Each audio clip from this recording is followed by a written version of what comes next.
It needs another piece of shock cord that I put a loop on the one end, and I can use that to tie off and adjust the angle of the backrest.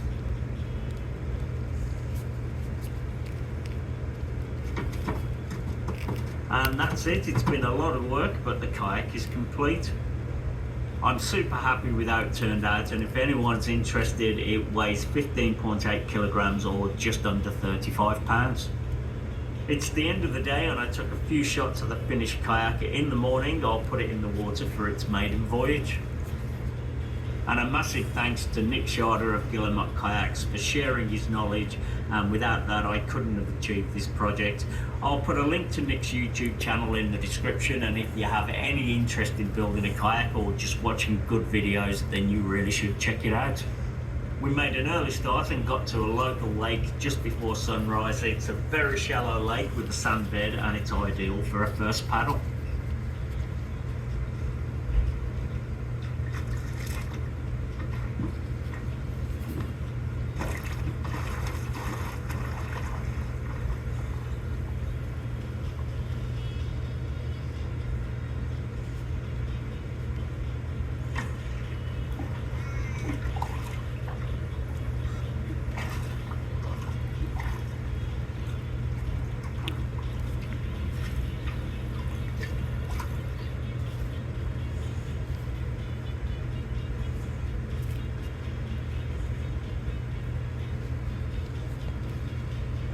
I absolutely love it. It's been a fantastic project, but I have to say I'm looking forward to working on something else and also getting my workshop back to normal. Let me know what you think of the kayak, and hopefully you enjoyed the video. If you did, please like and subscribe. Thanks for watching, and I'll see you on the next one.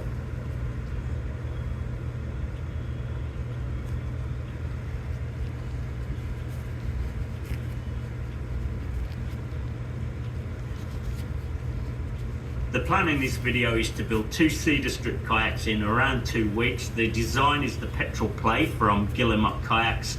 It's a stunning looking vessel and it's going to be a challenge to build them in such a short time. The first thing to do is cut all the strips from these Australian red cedar boards, and red cedar timber is no longer produced and difficult to find. I found these old boards from Mooloo Timbers, and Darcy was super helpful finding exactly what I needed, and we were very lucky that all the boards are full length. There's over 2,000 feet of strips to prepare, so I got some help off Bradley.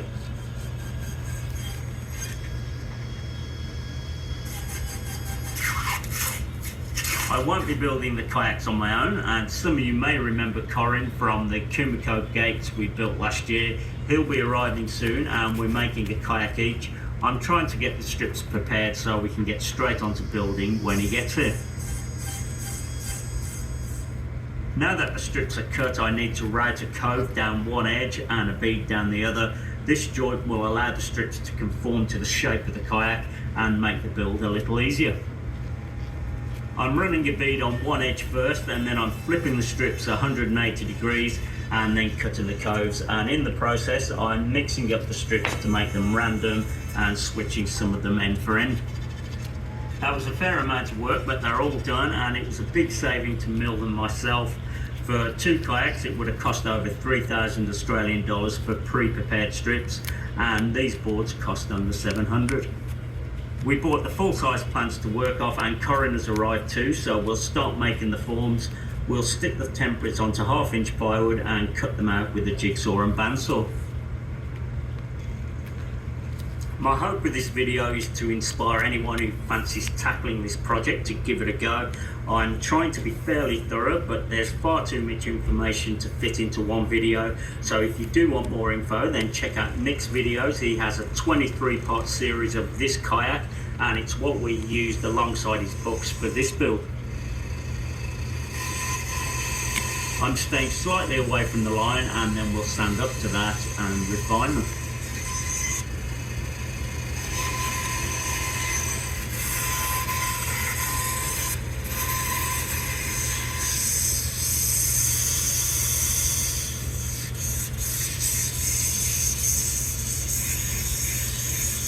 They need a rectangle removing out of the centre so the forms can be mounted onto a strong back, which in our case will be a piece of aluminium box section. I'll cut them roughly with a jigsaw, then clean them up with a template and a pattern following bit on the router table. They need to be a little oversized to allow for adjustment, so they don't need to be super precise. The plans allow to build one kayak from a set of plans, but Nick from Debridement Kayaks kindly gave us the go-ahead to make two.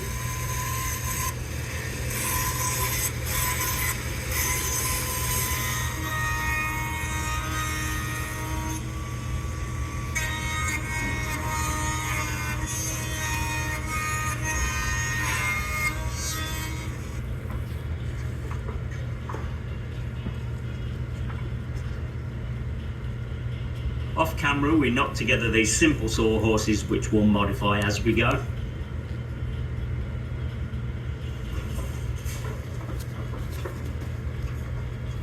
The end forms at the bow and the stern slide onto the box section, and then a piece of wood either side keeps them centered.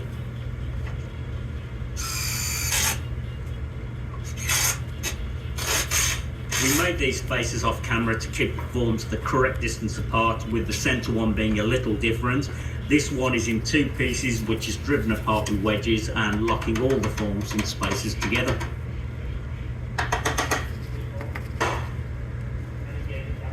Next, we made adjustments and aligned them all using the sight lines on each form. It was a little trial and error, but not too difficult. It's probably not necessary, but a bit of hot glue can't hurt and keep them in the right position. That's the forms and the strong back done, so next we can make the first part of the actual kayak, and that's the inner stems. These will be taped to the end forms, and when we start fitting the strips to the forms, the strips will get glued directly to these inner stems. As they're positioned at the pointy ends of the kayak, they need a bevel planing onto them. While I'm making mine, Corin is making his, and he's decided to do those on the belt grinder.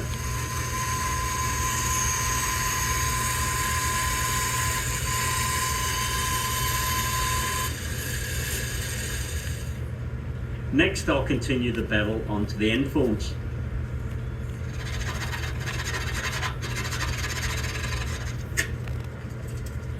Now they're done, we can start installing the strips, but first we'll put some packing tape onto the form so the strips don't stick to them. I'm set up in the wood workshop and Corin is set up in the other side in the metal workshop. We'll work together to begin with to find our feet, and then we'll start working on our own kayaks.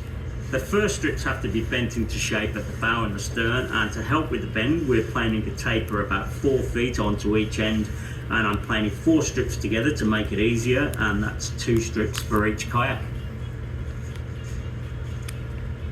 The first strip goes along the shear line where the deck meets the hull, and we've got it upside down and we're starting on the hull. We're hot gluing the strips to the forms. On anywhere the hot glue struggles a little, we've decided to brad nail those. We're nailing through a thin strip which can be easily removed, leaving the head of the nail exposed, making that easy to remove too. And as I mentioned earlier, the strip gets glued with regular wood glue to the inner stem. The next strip gets glued to the shear line strip, but only in the middle. It's then allowed to wrap around the forms where it wants to sit comfortably without being manipulated. The space left gets filled out with cheater strips. A taper needs planing on one end of the strips, and I'll mark that in place.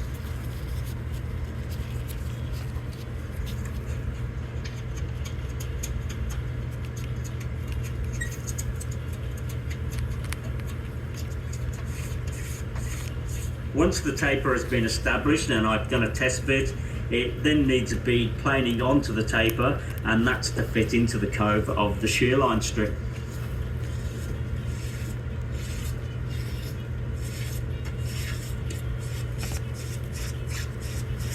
It takes a couple of times to get it right, but it's actually a pretty easy process and doesn't take too long at all.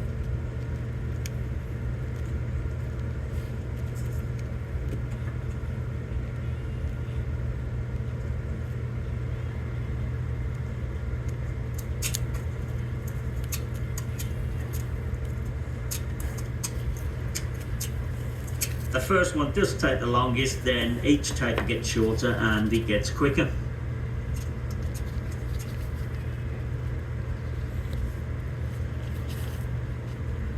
I'm filming my progress as I go, but Corin is making great progress too on his in the next room, and because he isn't filming, he's getting ahead and he's going great. I've completed all the cheaters, so I can start adding some full length strips up the sides. I'm installing a strip on one side, and then while the glue is setting, I'll fit one to the other, and then I can go back to the previous one and remove the tape and continue on as so.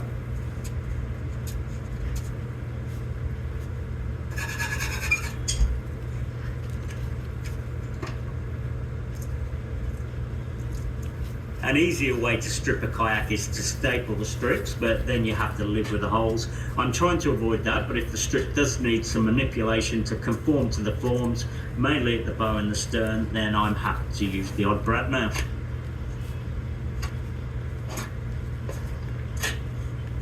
Now the sides are done and the next strip won't go around the chines with the cove and bead. It's asking too much of the joint, so instead the next strip needs fitting to the last one, and I'll start by cutting the last side strip down with a pull saw. To help mark a line on the outside of the hole, I need to transfer this line on the forms over to the outside, and I can easily do that with this simple jig.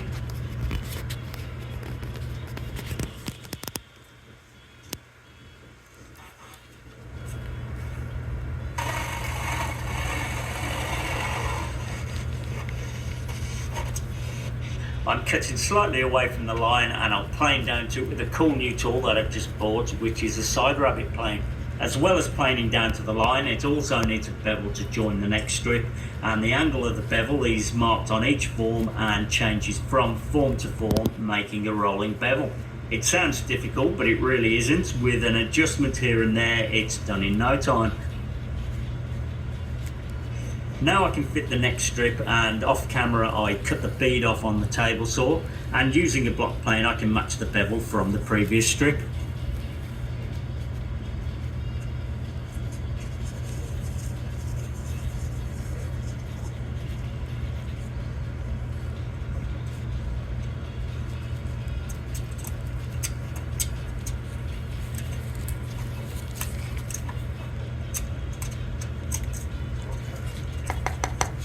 It's probably time to check in with Corin and see his progress. He's not a woodworker, but he's going great and he's enjoying it. And we thought we'd take a moment for him to tell you a little bit more about himself. My name's Corin Urquhart. I am a maker from Sydney. I make all sorts of things, and one of the things that I'm most known for is barrel knives. Barrel knives are not a common type of knife. Well, these examples on the left are all over 100 years old. They work by depressing a clip on the back of the knife here. The inner slides out, you open it up, and it goes back together again, like so. And of course the knife can't close on your hand or on your fingers, and they were very popular. They're also known as immigrants' knives or click knives, and all over 100 years old typically. These ones here are ones that I've made. So they have all Damascus fittings, sterling silver ferrules, and a nice click, which is most satisfying.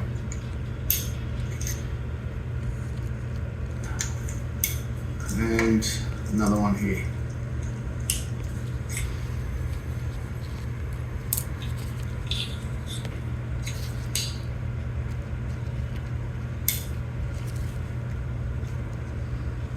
And that's what I do.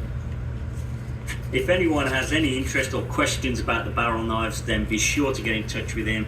He would be very happy to hear from you. I'll put his Instagram on the screen and links in the description. Anyway, back to the kayaks, and Corin has just about closed the hole in. Not bad for someone who felt out of his depth as a woodworker. We'll leave Corin to get on with his kayak and continue with mine, and next I'll add 2 keel strips right along the centre. They need a matching bevel planed on one of the edges, and in the middle of the strips the bevel is next to nothing, but at the bow and the stern it really gets into a fair angle. I'm holding the strip at the approximate angle it needs to be. With the plane upright I can fairly accurately plane to the correct bevel. Once those fit together I need to taper the ends to fit